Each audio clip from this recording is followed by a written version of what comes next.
ये कहानी है क्रिकेट के भगवान सचिन तेंदुलकर की। ये क्रिकेट का वो दौर था जहां एक तरफ सचिन तेंदुलकर ने तो दुनिया के सर्वश्रेष्ठ बल्लेबाजों में अपना नाम शुमार कर लिया था, वहीं दूसरी तरफ शेन वॉर्न भी गेंदबाजी में शिखर की चोटी पर बैठ चुके थे। तब पूरी दुनिया ये देखने के लिए बेकरार थी कि जब दुनिया का नंबर 1 बल्लेबाज सचिन के सामने दुनिया का सबसे घातक गेंदबाज शेन वॉर्न होंगे तो बेशक ये मैच क्रिकेट इतिहास का सबसे बेहतरीन मैच होने वाला था। क्रिकेट के दो दिग्गजों के बीच महासंग्राम का ये वीडियो काफी धमाकेदार होने वाला है, जिसका पूरा हाईलाइट वीडियो हम आपको दिखाने वाले हैं। लेकिन इस महासंग्राम में अगर आप सचिन के साथ हैं तो इस वीडियो पे एक लाइक जरूर दीजिएगा। चलिए फटाफट से शुरू करते हैं सचिन वर्सेस शेन वॉर्न के महासंग्राम की इस धमाकेदार वीडियो को। ये कहानी है साल 1997 में खेले जा रहे कोका कोला कप की,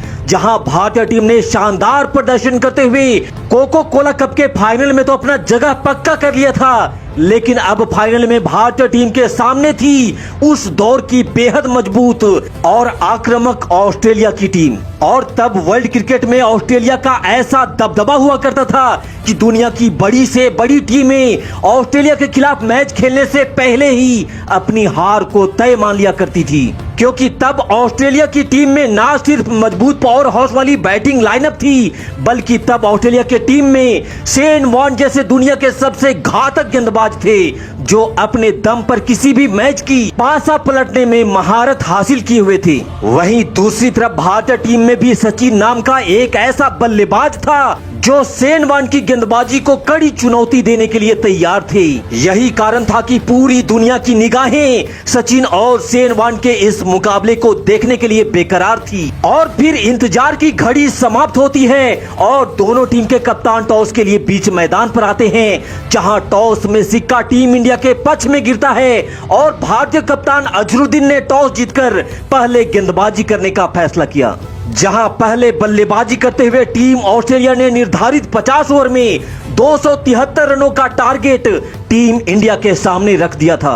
और यकीन मानिए, ऑस्ट्रेलिया के इस बड़े से टारगेट को देखकर तब विश्व भर के क्रिकेट पंडितों ने ये ऐलान कर दिया था कि लगभग 90% इस मैच को ऑस्ट्रेलिया ने पहले इनिंग में ही जीत लिया है। और शायद ही ऐसा कोई करिश्मा होगा जो टीम इंडिया को ये मैच जिता सकता है। लेकिन इन सारी बातों से बेखौफ भारतीय टीम ऑस्ट्रेलिया को मुंहतोड़ जवाब देने के लिए तैयार थी, जहां जवाबी कार्रवाई में सौरभ गांगुली के साथ मास्टर ब्लास्टर सचिन तेंदुलकर भारतीय पारी की शुरुआत करने मैदान पर उतरते हैं। जहां पहले ओवर की पहली गेंद पर ही गांगुली ने एक खूबसूरत चौका जड़ 4 रनों से अपना खाता भी खोल लिया था और साथ ही टीम इंडिया का खाता भी खुल चुका था। और फिर उसकी अगली ही गेंद पर दादा का एक और खूबसूरत ड्राइव और गेंद 4 रनों के लिए सीमा रेखा के बाहर। महज 2 गेंदों पर ही लगातार 2 चौके जड़ करके दादा ने तो अपने इरादे साफ कर दिए थे। साथ ही कंगारू गेंदबाजों पर दादा ने अब दबाव बनाना भी शुरू कर दिया था। ओवर की 5वीं गेंद पर भी दादा ने बॉल पे जोरदार प्रहार किया। हालांकि इस बार गेंद बाउंड्री को पार नहीं कर पाती है, लेकिन तब तक गांगुली सिंगल लेकर सचिन को स्ट्राइक पर ले आए थे। और फिर सचिन का पहली गेंद पे ही खूबसूरत ड्राइव लगा और गेंद जब तक फील्ड होकर आती, सचिन ने इन 2 रनों के साथ अपना खाता भी खोल लिया था, जिससे पहले ओवर में 11 रन आ चुके थे। हालांकि पारी का दूसरा ओवर मेडन चला जाता है, लेकिन तीसरे ओवर की पहली गेंद पर दादा ने एक खूबसूरत शॉट लगाया और 2 रन अपने खाते में और जोड़ लिए। और फिर उसी ओवर में गांगुली कीपर के हाथों में कैच होते हुए बाल बचे और किस्मत से 4 रन गांगुली के खाते में और आ जाता है। हालांकि इसके बाद गांगुली के पैरों में मोच आ जाती है, जिसके कारण उन्हें बल्लेबाजी करने में काफी दिक्कत भी आने लगा था, जिसका खामियाजा ये होता है कि टीम इंडिया का रन रेट भी धीरे धीरे दबने लगा था। लेकिन अब दूसरी छोर से सचिन ने मोर्चा संभाला और पारी के चौथे ओवर में गेंद को सीमा रेखा के बाहर भेज सचिन ने पहला चौका अपने खाते में जोड़ा। और ओवर की आखिरी गेंद पर 2 रन लेकर सचिन ने 4 ओवर की समाप्ति के बाद टीम इंडिया के स्कोर को 23 रनों तक पहुंचा दिया था। हालांकि पारी का 5वां ओवर भी टीम इंडिया के लिए काल बनकर के आया था और इस बार बाद सचिन आउट होने से बाल बाल बचे, लेकिन उसके अगले ही गेंद पे सचिन ने एक जोरदार प्रहार किया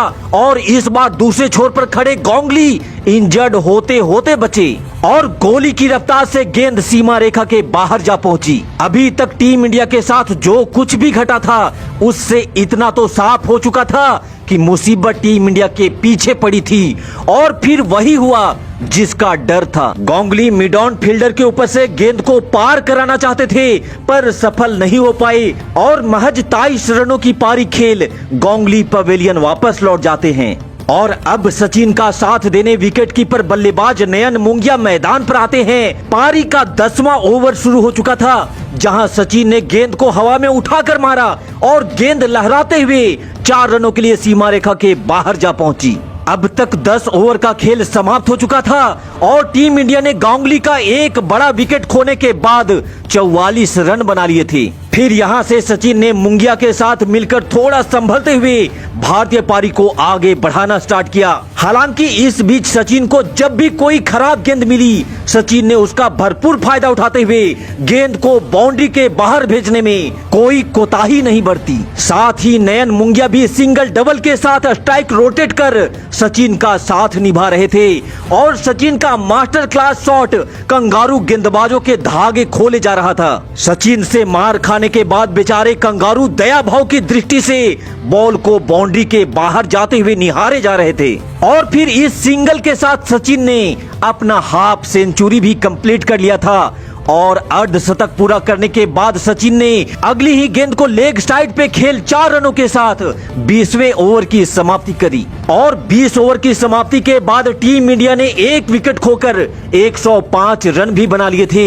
वहीं 21वें ओवर की पहली गेंद को ही सचिन ने हवा में उठाकर जोर से मारा और गेंद हवा में लहराते हुए मैक्सिमम के लिए सीधे स्टैंड में जाकर के गिरी। अभी तक टीम इंडिया मैच में अपनी पकड़ को पूरी तरह से बनाए हुई थी, लेकिन तभी टीम इंडिया को दूसरा झटका लगता है और नयन मुंगिया 41 बॉल में 28 रन बनाकर पवेलियन की राह पकड़ लेते हैं और तब सचिन का साथ देने और टीम इंडिया की पारी को आगे बढ़ाने कप्तान अजहरुद्दीन मैदान पर बल्लेबाजी के लिए आते हैं और बिना कोई वक्त गवाए अजहरुद्दीन ने अपना खाता भी खोल लिया था और इसी बीच सचिन ने एक और खूबसूरत कट शॉट लगाकर 4 रन अपने खाते में और जोड़ लिए थे। वहीं दूसरी छोर से अजहरुद्दीन ने भी अपना हाथ खोला और एक खूबसूरत चौका जड़ पहला बाउंड्री भी अपने नाम कर लिया और सचिन तो कंगारू गेंदबाजों के धागे खोलने में लगे ही थे।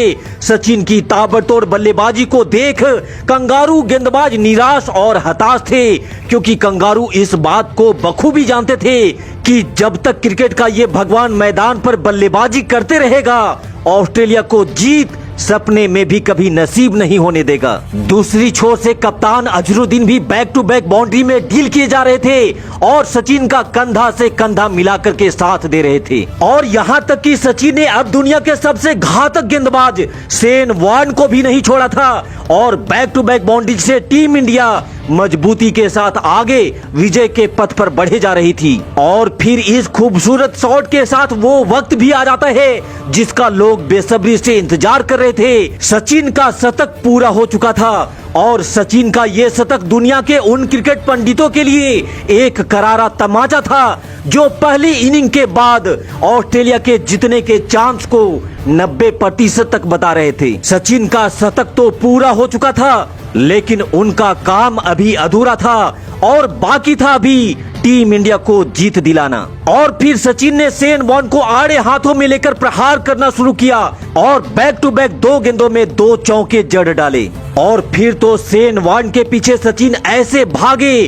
कि शेन वॉर्न के ओवर में सचिन ने बाउंड्री की भरमार लगा डाली थी। और फिर जब शेन वॉर्न जैसा शातिर गेंदबाज ही सचिन के इस तूफान को रोक नहीं पाया फिर ऑस्ट्रेलिया के बाकी गेंदबाज क्या उखाड़ सकते थे। और फिर सचिन ने शेन वॉर्न के साथ साथ टीम ऑस्ट्रेलिया के सभी गेंदबाजों के घमंड को निस्ते नाबूद करते हुए 131 बॉल में 134 रनों की शानदार लाजवाब और बेमिसाल पारी खेलते हुए कोको कोला के फाइनल में टीम इंडिया को चैंपियन बना दिया था। और अंततः सचिन वर्सेस शेन वॉर्न के इस महासंग्राम में सचिन ने दिखा दिया कि क्यों दुनिया उन्हें क्रिकेट का भगवान कहती है। तो सचिन के इस यादगार पारी के नाम इस वीडियो पे एक लाइक जरूर दीजिएगा। जय हिंद, वंदे मातरम।